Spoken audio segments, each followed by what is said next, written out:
Greetings from Pennsylvania. I am coming to you tonight to discuss informed consent, which is the topic of our discussion post today.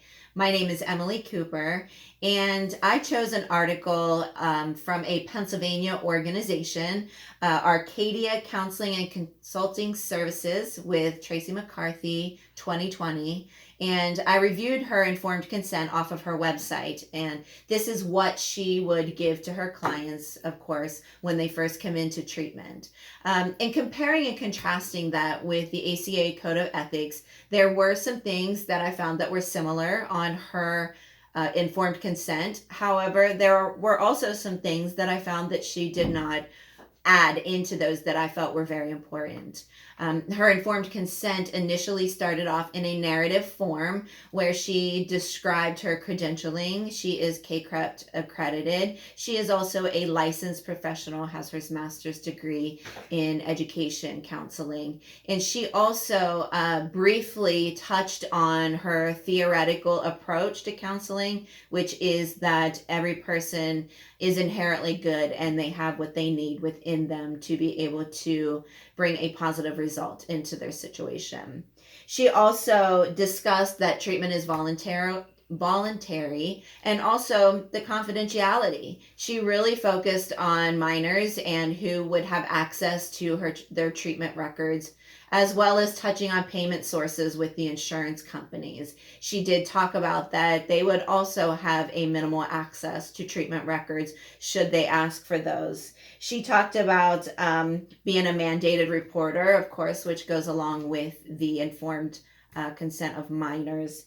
And emergency, what a person would do in the event of emergency. If one of her clients was in crisis and really needed her, she said that, of course, if she was unable or unavailable to return their calls, that they should, of course, call 911 or go to their local emergency room. However, some things that I felt were really important that were missing were she was not clearly specific on treatment goals. Now, I know in an informed consent, we cannot absolutely lay out or structure a person's treatment goals as each person's may look different, but I did not find that there was even a general layout of that.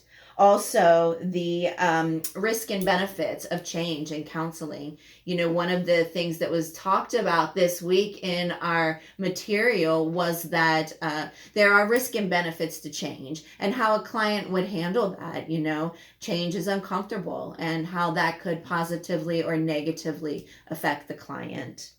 The other thing is resolution of disputes. She really did not talk about if a person had an issue with her or with her counseling, how that would be resolved or what chain of command or action a client could take if they felt that. And then the final thing, of course, was social media. And really, that is a crucial thing to informed consents because there are a lot of boundaries that can be crossed on social media. So that definitely is something that is very important to include in an informed consent. My initial reaction when reading this informed consent was that I felt honestly could have been a little more professional in the wording. However, this is really just me pulling this off of the website and reading it. But I did feel that there could have been a little more professionalism in that. And I also felt that there were some crucial components according to the ACA Code of Ethics that were missing. So as a result, I would say that again, my material is Arcadia Counseling and Consulting Services Incorporated, and it was through McCarthy 2020.